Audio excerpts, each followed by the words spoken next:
Magandang araw mga ka-recap, every Monday po ay may pa-raffle tayo sa channel na ito, mamimigay po tayo ng mga cash prize. 100 pesos, at 4 na 50 pesos. Sa mga gustong sumali ang kailangan lang ninyong gawin ay ang mag-comment, like, at i-share ang video. Pipili ako ng isang video na in-upload ko sa buong linggo, at ang mga nag-comment, like sa video na mapipili ang makakasali sa raffle. Kaya kung solid na supporters ka sa channel na ito, at pinapanood ang mga recap sa channel na ito, malaki ang chance na makasali ka sa raffle. Ang nakaraan, nang magawa na ng ating bida ang pangpaganda, ginusto na niya itong subukan, kaya lang walang gustong gumamit nito sa kanyang mga tauhan, dahil natatakot silang masira ang kanilang balat o mukha. Pero bandang huli na balitaan ito ni Gillian na walang gustong tumulong kay Ghislaine, kaya ang matandang lalaki na lang ang nag-present na subukan ito, na ilang araw pa lamang niyang ginagamit ay malaki na ang pagbabago sa kanya. Pagpapatuloy, isang mapaglarong ngiti ang sumilay sa mga labi ni Ghislaine. Nagkunwari siyang walang kaalam-alam, kahit pa ang totoo ay nababasa na niya ang lahat sa mga mata ng kaharap. Isang malalim na buntong hininga ang pinakawalan ni Belinda, na tila may kung anong bigat na dumadagan sa kanyang dibdib. Ang kanyang pagkainis ay hindi maitago. Pati ako. Bigyan mo rin ako ng mga pampaganda na yan. Damihan mo, ha? Nasa edad na ako na kailangan ko ng alagaan ng aking kutis. Ang sabi mo'y hindi mo kailangan ng mga yan noon. Anong pinagsasabi mo? Siyempre, nag-apply din ako. Pinigilan lang ako ng mga pasaway na yun kaya hindi ako nakakuha. Ho, wala talagang imposible para sa ating batang kamahalan, hindi ba? Walang kahihiyang giit ni Belinda, na may kasama pang pagtawa. Napailing na lang si Ghislaine habang natatawa. Dumampot siya ng ilang piraso ng pampaganda mula sa tambak sa kanyang tabi at marahang inihagis ito kay Belinda. Marami naman siyang inihanda, dahil plano niya talagang subukan ang epekto nito sa iba't ibang uri ng tao. Salamat. Nagliwanag ang mukha ni Belinda. Niyakap niya ang mga pampaganda na para bang ito ang pinakamahalagang kayamanan sa mundo, at mabilis na nagpaalam at lumabas ng silid. Sa kanyang pag-alis, buong tapang namang humakbang pasulong si Kaur at ang mga kasamahan niyang mersenaryo. Ang kanilang mga mukha'y seryoso, na para bang isang mahalagang misyon ang kanilang sadya. Kami rin po sana, gusto naming humingi. Akala ko ba'y hindi gumagamit ng ganitong mga bagay ang mga lalaki? At parang kailanmay hindi kayo naging interesado sa pag-aayos ng inyong mga sarili. Totoo naman, maliban sa iilan, karamihan sa mga mersenaryo ay baliwala sa kanilang itsura. Para sa kanila, kahit anong ayos pa ang gawin ng isang brosco, magiging isa lang siyang maayos tingnan na brosco pa rin. Tila nasaktan sa sinabi ni Ghislaine, siniko ni Kaur ang katabi niyang mersenaryo. Bamulong ito, ngunit sapat na para marinig. Para sa panliligaw. Ibibigay ko po bilang regalo sa babaeng sinusuyo ko. Buong pag-amin nito, na may kasamang pag-asa sa kanyang mga mata. Kinapahalagahan ko ang iyong katapatan, sabi ni Ghislaine, napapailing sa lantad na pagnanasang bumabalot sa mga mersenaryo. Sige, kumuha kayo kung ilan ang kailangan ninyo, at ibahagi ninyo sa iba. Ngunit tiyakin ninyong iuulat sa akin ng mga makakatanggap ang anumang kakaibang epekto. Masusunod po, isang masigabong hiyawa ng umalangaw nang iabot ni Ghislaine ang ilang kahon ng mga pampaganda. Tila mga batang nakatanggap ng regalo, nagunahan silang lumabas, dala ang bagong pag-asa. Wendy, ipamahagi mo rin ang ilan sa ibang mga tauhan sa kastilyo. Siguraduhin mong malinaw ang kanilang magiging ulat. Masusunod po, magalang na tugon ni Wendy habang tinatanggap ang ilang kahon mula kay Ghislaine. Ang ibang mga alagad na kanina pa nanunood ay hindi na nagpahuli. Kumuha sila ng isa o dalawang lalagyan at masayang umalis. Tanging si Claude at ang mga salamangkero na lang ang naiwan. Nakatayo sila sa isang sulok, hindi mapakali, kinakagat ang kanilang mga kuko sa matinding kaba. Tiningnan sila ni Ghislaine, at may diin sa boses na nagsalita. Hindi kayo maaaring kumuha, tandaan ninyo, may pastahan pa tayo. Ang daya naman yan, daing ng isa sa kanila. Hindi pa tapos ang pastahan, ngunit ang mga bulong-bulungan tungkol sa milagrong idinulot ng pampaganda kay Gillian ay nagsisimula ng kumalat, na nagdudulot ng takot sa puso ni Claude at ng kanyang mga kasama. Nagbaka sakali silang makakuha para sila na mismo ang sumubok, ngunit nabigo sila. Halina kayo, huwag muna tayong panghinaan ng loob. Mahaba pa ang oras natin, pag-aalo ni Claude sa kanyang mga kasama habang inaakay sila papalayo. Pilit niyang pinapatatag ang kanilang loob, kahit siya mismo ay nag-aalinlangan. Iisang tao pa lang naman ang nakakakita ng epekto. At si Gillian yun, may kakayahan siyang manipulahin ang mana. Baka may ibang dahilan kung bakit bumuti ang kanyang kalagayan. Tumango ang mga salamangkero, bahagyang kumalma sa mga salita ni Claude. Nang mahawi na ang mga tao sa opisina, si Gillian naman ang dumating upang makipagkita kay Ghislaine. Isang mainit na pagbati ang isinalubong sa kanya. "Oh, Gillian, tuloy ka." Si Gillian ang buong tapang na nagboluntaryo noong ang lahat ay nag-aalangan. Dahil sa kanya, dumami ang lumahok, at naging mas madali ang lahat. "Tunay ngang kuminis ang iyong balat. Kumusta? Sulit ba?" "Opo, pakiramdam ko'y bam ata ako," sagot ni Gillian, kasabay ng isang ngiting puno ng kumpiyansa. Kung ikukumpara sa dati, ang kanyang balat ay mas makinis at tila may sariling kislap. "Ano ang sadya mo? May natitira ka pa namang pampaganda. Nandito ka ba para magulat tungkol sa iyong pagsasanay? Hihingi pa po sana ako ng isa. Ay padadala ko po sana sa aking anak na babae." Ngayon ay naiintindihan ko na. Ganyan pala talaga ang puso ng isang ama. Matagal na rin mula nang huli niyang makita ang anak na si Rachel, na kasama ni Elena sa Fair Diem. Ang pagnanais na magpadala ng isang magandang regalo sa anak na hindi mo maalagaan ay isang wagas na pagpapahayag ng pagmamahal. Inabutan siya ni Ghislaine ng ilan pa. "Huwag kang mag-atubiling gamitin ang mga ito," sabi niya na may ngiti. "Dahil sayo, marami ang nakiisa. Malaki ang utang na loob ko sayo, Gillian. Kapag bumuti na ang sitwasyon dito, ay papasundo ko sina Elena at Rachel. Maghintay ka lang. Maraming salamat po. Sigurado akong matutuwa rin ang lahat kapag nasubukan na nila ito," puno ng kumpiyansang sabi ni Gillian. Ngumiti si Ghislaine. Ngayong marami na ang lalahok, masisiguro na nila ang bisa ng produkto. "Teka, dapat ko rin sigurong dalhan si Vanessa." Walang tigil ang kanyang pagsasanay nitong mga nakaraang araw. Nagpasya si Ghislaine na personal na puntahan si Vanessa, na nagkulong sa silid pagsasanay, ibinubuhos ang lahat ng kanyang oras sa pag-aaral at pananaliksik. Kasalukuyan niyang sinusubukang abutin ang antas ng isang Sixth Circle Mage. Nang dumating siya ng walang paabi, natigilan si Vanessa. Isang matingkad na pula ang gumuhit sa kanyang mga pisngi. "Kakamahalan, bakit po kayo naparito ng biglaan?" "Wow, ikaw!" Natigilan si Ghislaine sa kanyang nakita. Dahil sa sobrang pagtuon sa pagsasanay, napabayan na ni Vanessa ang kanyang sarili. Ang kanyang buhok ay malagkit at gusot, at ang kanyang damit ay tila ilang linggo nang hindi napapalitan. Lumapit si Ghislaine at iniabot ang mga pampaganda. "Narinig mo na ba ang mga usap-usapan? Ito ang mga pampaganda. Subukan mo kapag may oras ka." Opo, salamat po. At mahalaga ang pananaliksik, pero siguraduhin mo ring natutulog ka, kumakain sa tamang oras, at alam mo na, naliligo paminsan-minsan."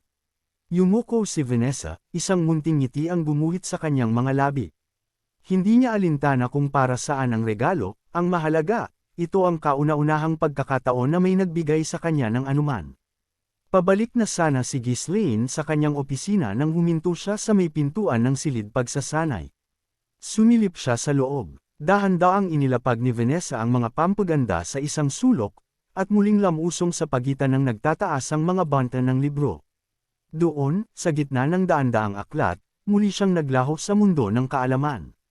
Grabe, paano niya nababasa ang lahat ng yan? Naiintindihan niya kaya ang bawat salita. Kahit na kayang gumamit ng mahika ang mga salamangkero para sa kalinisan, nakakahiya pa ring magpakitang marungis sa harap ng iba. Ngunit si Vanessa, sa kanyang matinding pagnanasa sa kaalaman, ay kinalimutan na maging ang sarili. Sa bagay, marahil ito ang unang pagkakataon na nabigyan siya ng ganitong kalayaan para mag-aral. Kahanga-hanga pa rin siya, kahit noong mga panahon na utusan lang siya sa tore ng mahika, hindi niya pinabayaan ang pag-aaral. Ngayong malaya na siyang magsanay, siguradong kaligayahan ang kanyang nadarama. Sa lalong madaling panahon, kailangan kong makahanap ng paraan para mapalakas pa ang kanyang mana. Tunay siyang maaasahan, sabi ng ating bida. May ngiti ng kasiyahan sa kanyang mga labi, bumalik si Ghislaine sa kanyang opisina at nagbigay ng bagong utos. Sabihin sa lahat ng hindi nakakuha ngunit nangangailangan na hanapin ako. Mabilis na kumalat ang utos sa buong kastilyo. Hindi nagtagal, ang mga taong nakarinig ng balita ay nagsimulang dumagsa, at ang mga natitirang pampaganda ay naubos sa isang iglap. Ang naging tugon ay higit pa sa kanyang inaasahan. Isang bagong pag-asa ang sumibol sa loob ng kastilyo. Ang usap-usapan sa bawat sulok ng kastilyo ay iisa lamang, ang pambihirang pampaganda na likha ni Ghislaine. Sa tuwing may magtitipon, ito ang nagiging sentro ng kanilang kwentuhan. Nasubukan mo na ba yung bigay sa atin ng kamahalan? Grabe, pinagkakaguluhan ng lahat ngayon. Oy, tingnan ninyo ang balat ko, 2 araw pa lang. Hindi ba't parang bamata ako ng 10 taon? Naku, huwag kang ang ganyan, pero aaminin ko, mukha kang ang bamata ng mga 10 oras. Ito yung mga gamit na para lang sa mga maharlika. Kailan pa tayo magkakaroon ng pagkakataong makasubok ng ganito? Narinig ko, sobrang mahal daw ng mga sangkap niyan. Dapat tipirin natin. Kung alam ko lang, sana humingi pa ako ng marami. Dahil karamihan sa kanila ay hindi naman talaga nag-aalaga ng kanilang balat noon, ang epekto ay kitang-kita at kahanga-hanga. Sa loob ng ilang araw, walang tigil ang pagdating ng mga ulat kay Ghislaine mula sa mga gumamit ng kanyang mga pampaganda. Mabuti, karamihan sa mga puna ay positibo, bulong niya sa sarili. Ang mga resulta ay higit pa sa kanyang inaasahan. Wala ni isang nagreklamo, sa halip, dagsaan ang mga pakiusap na bigyan pa sila. Lalo pang yumigting ang kasikatan nito dahil sa isiping nakakaranas sila ng isang bagay na karaniwang para lamang sa mga dugong bughaw. Sino ba naman ang aayaw sa karangyan? At habang lumalaganap ang galit at pananabik sa buong kastilyo, sa kabilang dako, lumalalim naman ang pagkabahala ni Claude at ng mga kapwa niya wizard. Buwisit, nakita niyo ba ang mga mukha ng lahat ngayon? Ang kikinis. Sigurado ba kayong walang epekto yan? Anong gagawin natin? Halos pasiga na sabi ni Alfoy, hindi maitago ang kaba. Sumagot si Claude na may kalmadong ekspresyon. Relax. Hindi pa naman lumalabas. Ang pinal na resulta, di ba? Bakit ka ba nagmamadali? Sa sugal, ang pagiging atat ang pinakamatindi mong kalaban. Walang nakakaalam ng resulta hanggat hindi nabubunot ang huling baraha. Pero lahat sila, pinupuri yun. Sinasabi nilang gumanda raw talaga ang kutis nila. Nadadala lang sila ng emosyon. Baka nakatulog lang sila ng mahimbing kaya akala nila gumanda sila. At isa pa, para malaman mo, punong-puno yan ng mamahalin at dekalidad na halamang gamot. Kaya siguro, may panandali ang epekto. Ano? Ibig sabihin, gumagana nga talaga. Isang mapanuyang ngisi ang gumuhit sa labi ni Claude. Kung ang paghahalo-halo lang ng magagandang sangkap ang susi sa tagumpay, matagal na sanang nadiskubre yan ng tore ng mahika. Hindi porket pinagsama mo ang mga halamang gamot ay gaganda na ang balat mo. Kahit ang mabuting bagay ay maaaring maging lason kapag walang ingat na pinagsama. Kaya nga maging ang mga maharlika ay nag-iingat. Sa bagay, may punto ka, pero, sabi ni Alfoy na may kaba pa rin sa kanyang isipan. Kaya tigilan mo na yung pag-aalala at mag-relax ka lang. Isipin mo nga ng mabuti. Hindi ikaw o ako, kundi ang kamahalan ang di umano'y magtatagumpay. Wala namang katuturan yun, di ba? Oo nga, tama ka. Sa kabila ng kaba, napatango si Alfoy. Buong awtoridad na ibinagsak ni Claude ang kanyang kamay sa mesa. Tayo ay mga intelektual. Hinuhusgahan natin ang lahat gamit ang malamig na katwiran at talino. Hindi tayo pwedeng magpadala sa mga taong mangmang at walang basehan, payo ni Claude para pakalmeyan ang kanilang mga sarili, pero kitang-kita na muli na naman silang matatalo. Sa mga salita ni Claude, tila nanambalik ang kumpiyansa ni Alfoy. Tumango ito at umalis na. Kahit may bahid pa rin ng alinlangan, hindi niya may kakaila na may katwiran si Claude. Ang kamahalan ay hindi eksperto sa anumang larangan, at lalong hindi isang taong may malawak na kaalaman sa iba't ibang bagay. Imposibleng magtagumpay siya ng 2 beses sa isang bagay na tila napakahirap. Nang makaalis si Alfoy at ang iba pang mga mago, napailing na lang si Claude at bumantong hininga. Hay, nakakapagod. Bakit pa kasi sila sumasali sa pastahan kung ganito sila kaduwag? Kung natatakot pala sila, di sana hindi na sila tumaya. Sok-sok. Mula sa kanyang likuran, gulat na napatingin si Wendy kay Claude. Ikaw kaya ang nanghikayat sa kanila? Naisip ni Wendy. Kung mayroon mang isang bagay na kahanga-hanga kay Claude, iyon ay ang kanyang kapal ng mukha at galing sa pambabala. Napailing na lang si Wendy at sinenyasan si Claude na magpatuloy. Kahit naiinis siya sa pag-uugali nito, sa ngayon, ito pa rin ang punong tagapamahala ng Fenris Estate. Punong tagapamahala, may mga nakatambak pa po tayong trabaho. Ang susunod ay ang pagsusuri sa estado ng itinatayong bodega ng militar. Ngunit bigla na lang naging balisa si Claude, kinakagat ang kanyang mga kuko. Tila lumilipad ang kanyang isip. Natahimik si Wendy. Sa inaakto nito, mukhang wala itong naririnig sa mga sinasabi niya. Pest, anong gagawin ko? Mukhang gumagana nga talaga. Nakakabaliw na to. Seryoso ba na magtatagumpay na naman siya rito? Araw-araw kasama ni Wendy si Claude. Kitang-kita niya ang pagbabago sa kondisyon ng balat nito, at malinaw pa sa sikat ng araw na halos masiraan na ito ng bait dahil doon. Wala nang paraan para ay sabutahe ito ngayon. Sa totoo lang, naisip niyang gumawa ng gulo.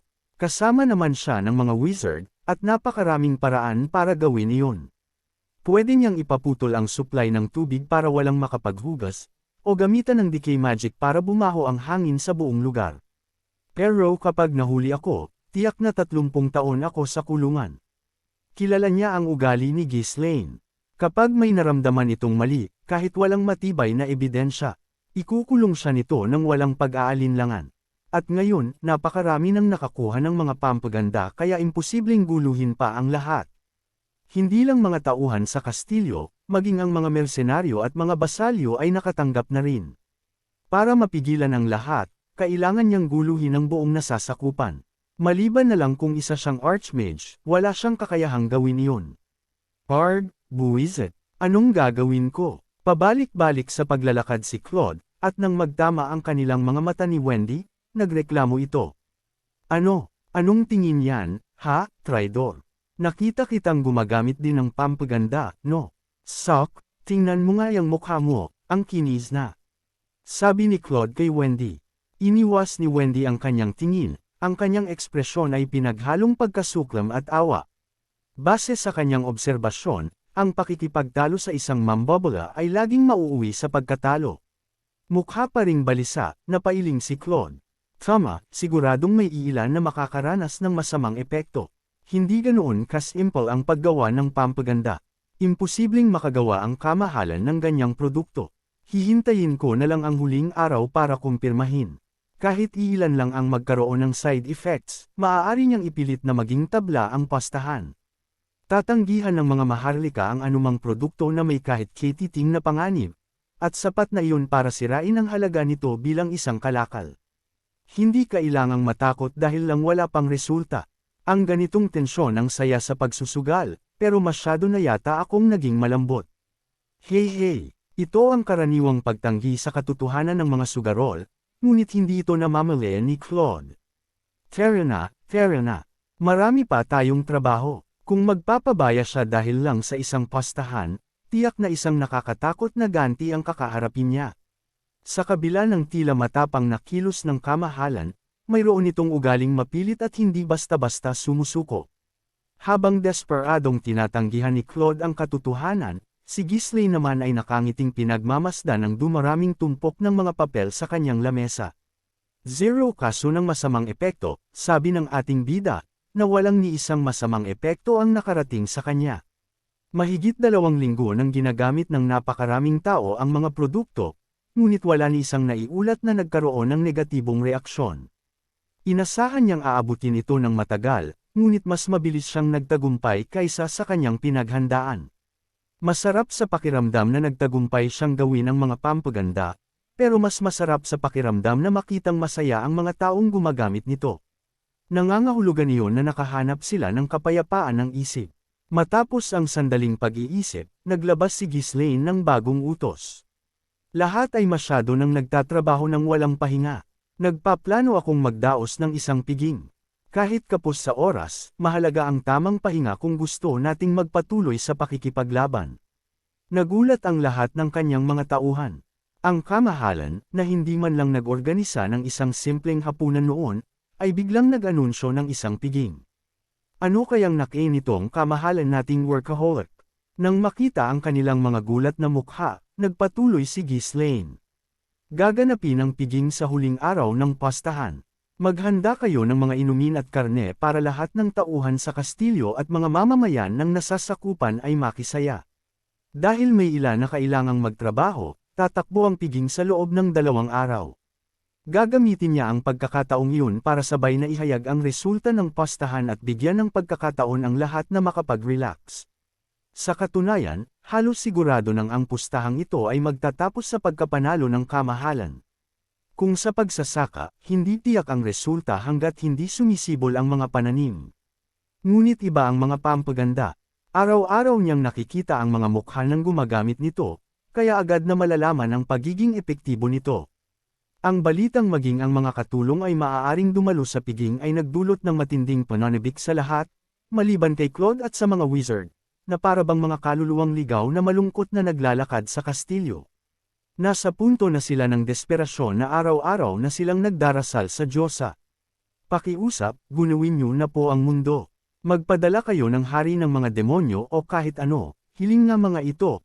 Iyon ay dahil nalalapit na ang paggunaw ng kanilang mundo dahil madadagdagan na naman ang taon ng kanilang pagiging alipin sa kamay ng ating bida. Para sa kanila, mas gugustuhin pa nilang mavisak ang lahat kaysa harapin ang isa na namang pagkatalo sa pastahan.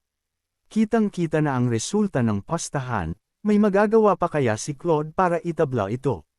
Ano kayang gagawin ng mga wizard kasama si Alfoy para matakasan ito? Abangan! Huwag po sana ninyong kalimutan ang mag-like, share, at mag-comment sa ating video. Maraming salamat!